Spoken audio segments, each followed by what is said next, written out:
Sir, আপনাকে মাধ্যমে স্বাগত। নমস্কার। আমরা দেখছি বারবার তৃণমূল কংগ্রেসের পক্ষ থেকে বাংলা অস্মিতা, বাঙালির কালচার, বাংলাকে আক্রমণ, এই সমস্ত কিছু নিয়ে বারবার তারা রাস্তায় নামছে এবং প্রতিবাদ দেখাচ্ছে এবং কেন্দ্রকে আক্রমণ করছে। কিন্তু আমরা দেখতে পাচ্ছি উত্তরবঙ্গ সফরে গিয়ে মুখ্যমন্ত্রী রাজ্যের তিনি হচ্ছে বন্দে মাতরম যে গানটি রয়েছে তার কয়েকটি লাইন গাইলেন এবং সেখানে আমরা দেখতে পাচ্ছি সুজলাং সুফলাং শস্য মাতরম বললেন। শ্যামলাং শব্দটি বেমালুম উনি ভুলে গেছেন। কি বলবেন? এটা নতুন কথা কি? ওনার তো শিক্ষা দীক্ষা জ্ঞান বুদ্ধি এরকমই। উনি আগে রবীন্দ্র সঙ্গীতকে বিকৃত করেছিলেন, অন্য কোনো উদ্দেশ্য হয়তো ছিল। উনি ন্যাশনাল সং হিসেবে বঙ্কিমচন্দ্রের বন্দে মাতরমের কথা বলেছেন, খুব ভালো। কিন্তু উনি যেটা হঠাৎ ওনাকে কে এইসব করতে বলল, লেখাপড়ার জগৎ বা এই ধরনের বাঙালি অস্মিতা প্রকাশের জগৎ কিন্তু ওনার নয়।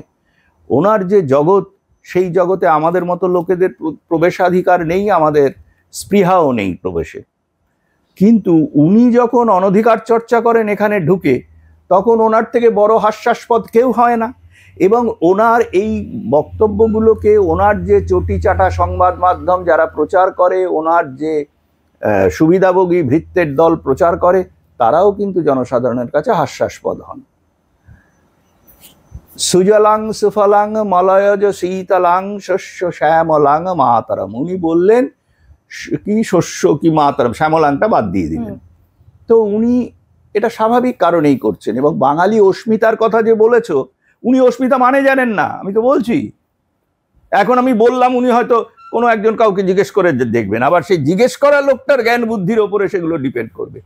উনি যে অস্মিতার কথা বলছেন, ওনার প্রতিটি কাজ, প্রতিটি ছত্রে ছত্রে সেটা প্রকাশ পাচ্ছে। বাঙালি, বাঙালি নয়, বাঙালি অস্মিতার কথা বলছেন। উনি কার অস্মিতার কথা বলছেন? বাংলাস্তানের অস্মিতার কথা বলছেন। উনি নিজেকে বাংলাস্তানের, বাংলার মুখ্যমন্ত্রী বলেন এবং ওনার দলবল তাই বলে। ওনাকে কে বাংলার মুখ্যমন্ত্রী করেছে? কি ডকুমেন্ট আছে ওনার যে বাংলার মুখ্যমন্ত্রী? উনি পশ্চিমবঙ্গ, ভারতবর্ষের একটা অঙ্গরাজ্যের মুখ্যমন্ত্রী।